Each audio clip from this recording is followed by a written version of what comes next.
Sprint, Verizon, and AT&T all announced job cuts this week. What does this mean to you? Well, stay tuned for Telecom Careers Insider. We're also going to have Joey Jackson, writer and producer for RCR, join us today. He's going to talk a little bit about his trip to Dallas to meet with GE Power.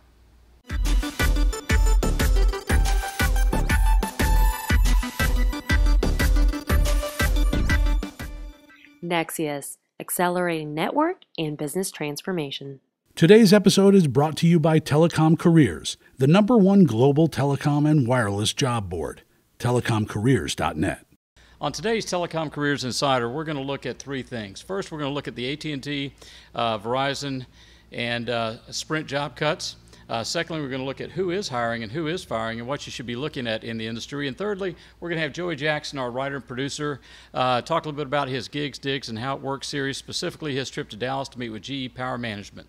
Nexius this week, in collaboration with UT Dallas, released a paper that focuses on NFV and SDN virtualization, specifically the key performance indicators that are really important for carriers to look at. Before we dive into today's program, I want to take a look at a featured company and a couple featured jobs brought to you by our sponsor, Telecom Careers. First, our featured company is Nexius. They have three interesting featured jobs. They've got over 25 jobs available on our site, but the first job is an RF RAN capacity engineer. The second is a PCRF platform engineer, and the third featured job this week from Nexius is a director of outside plant engineering. All three jobs are based in Allen, Texas. Next, we've got 5 or 6 featured jobs on our site, 2 from LCC. The first is a CTO project director, and that position is based in Saudi Arabia. Next is a client partner, and that position is based in Kansas City. Matrix has a field storage technician job open in Reno, and that's a contract position. Kenton Group is looking for multiple OSP or outside plant engineers throughout Indiana, Ohio, and Minnesota. ADB Wireless is looking for tower techs and foremen in and around the Wichita area. And finally, American Towers, they've got a ton of positions open on our site, but check out the civil engineer job they have open. Let's start with by the numbers. Verizon has 177,000 employees. In 2014, it finished the year with $127 billion in revenue.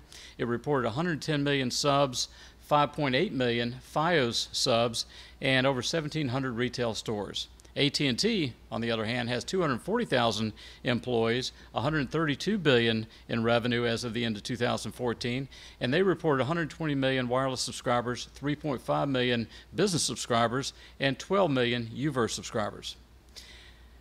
T-Mobile has 45,000 employees, and Sprint has 33,000 employees. Next, we're going to focus on who's hiring, who's firing. Let's start with who's firing. Sprint announced this week, and I think everybody's covered this, that they were going to reduce expenses by $2.5 billion. They cited they were going to cut severance to employees to 1 week per year worked.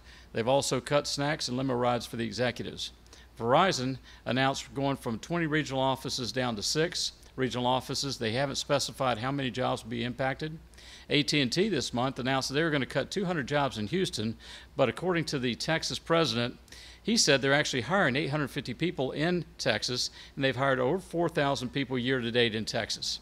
Sue Marek over at Fierce Wireless, she predicted that AT&T's move to SDN is actually going to result in more job cuts at AT&T. Finally, it's worth noting that T-Mobile did announce raising $2 billion that they're going to allocate towards spectrum. So who's hiring? Well, let's take a look at Verizon. They're on a roll. And I'm going to run down a list of things that they've been focusing on. Number 1, they've been buying dark fiber in metro areas and between markets. Number 2, their IoT business has generated nearly $500 million year to date in 2015. At last week's HetNet show, and as well as in the news, they talked about their focus on investing in the network, cloud, security, and IoT. Last week at the HetNet Expo, we covered them, and they really shown as one of the real leaders in their quality of network and taking a leadership role in deploying small cell networks. This week, Verizon also announced launching ThingSpace, a IoT connection management platform, and that follows a previous announcement where they talked about launching a connected city platform that will offer enterprise customers a service as a platform, or platform as a service, PaaS, and their initial focus is on smart lighting. Verizon has also acquired AOL to get their hands on a video advertising platform, and then followed that by launching Go90, a video broadcast platform, and they launched with 8,000 titles and 35 exclusive original series. More recently, they signed a deal with the NBA, which was a $400 million marketing agreement to broadcast NBA games and specials over mobile.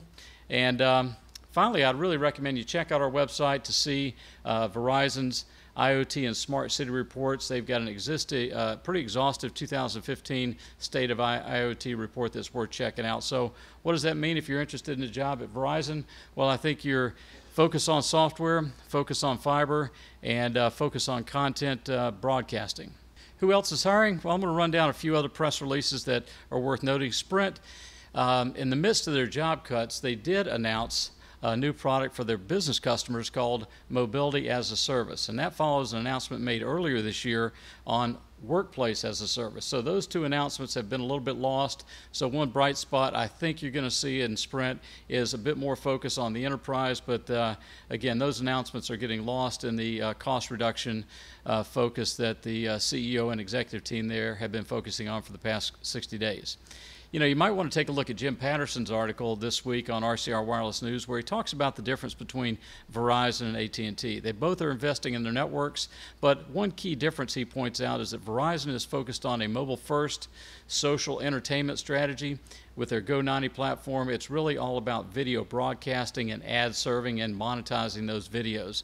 AT&T, on the other hand, they acquired DirecTV, which gives them their own channel and reduces their content purchase cost by up to 17%. They've also made an investment in the Churning Group. The Churning Group has invested over $500 million, or committed to invest significant money in the acquisition of Fullscreen, which is a multi-channel operator on YouTube, as well as Austin-based Rooster Teeth, which produces content that's really focused on that millennial crowd under 30. Finally, I'll just reiterate a few key points that I recommend people look at. Fiber networks, long haul, metro, to the tower, those field technicians and those network architecture jobs are going to be in high demand, and we continue to focus on software, particularly around development ops, or what is now called DevOps. Those are two key areas to track. Next, I'd like to introduce Joey Jackson, writer and producer for RCR Wireless News. Joey, thanks for joining us today. Thanks for having me. Well, you went up to Dallas to meet with GE Power. Tell us a bit about that trip. You know, went up there to shoot lots of content. I interviewed probably 8 or 9 people. Yeah. They set me up with all sorts of people, from product managers to CTOs. I got to tour pretty much every lab. They showed me everything. They pretty much gave me all access. It was pretty cool. I mean, they have a big facility up there. And that was part of your Gigs, Digs, and How It Works series. Yep. So today I'd like to talk specifically about the product manager you interviewed. What impacted you most about that interview? The fact that the product manager shapes so much the future products. You know, you expect them to be just kind of the evangelist of, you know, the current products, but they really do their market research, and they impact the new projects coming, or products coming to market later on. Yeah. Because they're the ones talking to the customers, and they know what the customers need. Right. Well, what as you think back on that trip, what had the biggest impact visiting their lab and visiting their corporate office? I always liked the testing labs, because you get to see people break stuff, and you know, you get to see the guys, you know, they really enjoy their jobs. And they took me into one really interesting chamber. I've seen a lot of them. I don't exactly remember what it was, but you'll have to wait to see it on Digs, because you have to see it to really get the full scope of it. Well, super. Well, let's take a quick look at the Gigs video that you did. It's specifically around the product manager.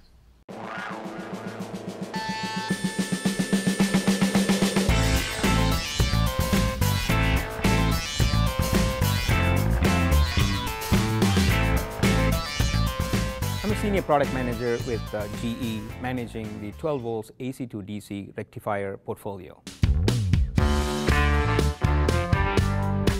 Product management is a key function that impacts the company's top line and the bottom line. Product managers usually manage a healthy portfolio of existing current products, and also plan for new stellar products that can continue to grow their revenue.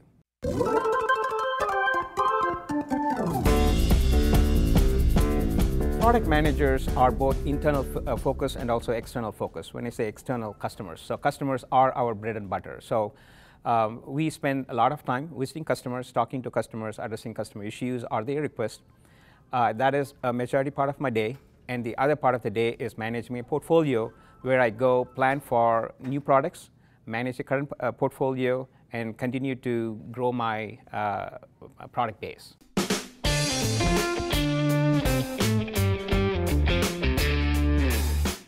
Sure, that's an interesting question. I have a variety of background. I grew up in India and with a passion for engineering. I did my engineering in India, worked in India for 5 years, and moved to US with a goal to get a PhD in computer engineering.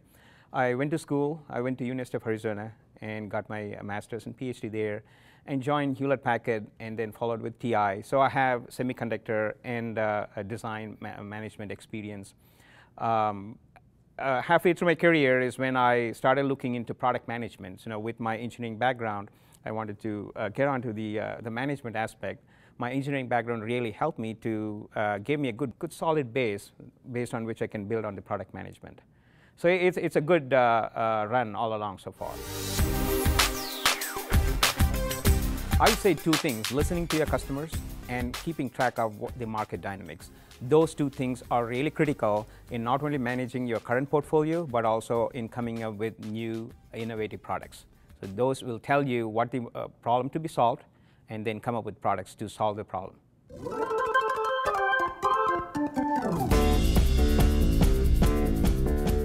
I would say have a solid background. Try to understand the area that you're getting into.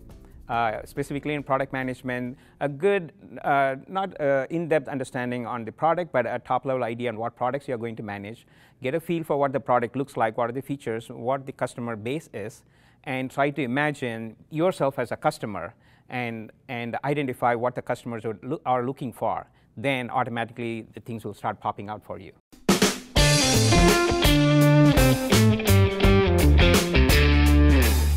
I mentioned that I manage 12 volts product portfolio. It's right from the small product portfolio. This is an innovative product. This is a 200 watt, and it is in a very small size. It's 2 by 4 inch, and it packs almost 18 watts per cubic inch. We are the first, GE is the first to come up with such a product of this particular size with density. And the other innovative product we came up with is a half U. Traditionally, the market has a 1U product, 1U tall, but this is a half U. You see how short this is, and it doesn't have a fan. So it doesn't have a fan. It delivers 500 watts, so it is fanless, high reliable, no noise, and it is short in height as well. So this is a very tough, challenging product, and we had a customer that came up with this problem, and we solved the problem for that. And this is the higher power range as well. So this we call as a silver box products that goes into a variety of environments, like in data servers, in telecom servers, if it is 48 volts, if it is 12 volts in datacom servers and data centers. So we have a variety of products that span from 200 watts all the way up to 3,000 watts. Thanks for joining us on this week's Telecom Careers Insider Edition. Join us next week on Thursday. We look forward to seeing you then. Inside Telecom Careers is a production of RCR TV News. To reach Jeff Mucci or to suggest a show topic for Inside Telecom Careers, you can reach him at jmucci@rcrwireless.com. For all telecom-related news and information, please visit rcrwireless.com. To connect with the industry's top talent, please visit telecomcareers.net.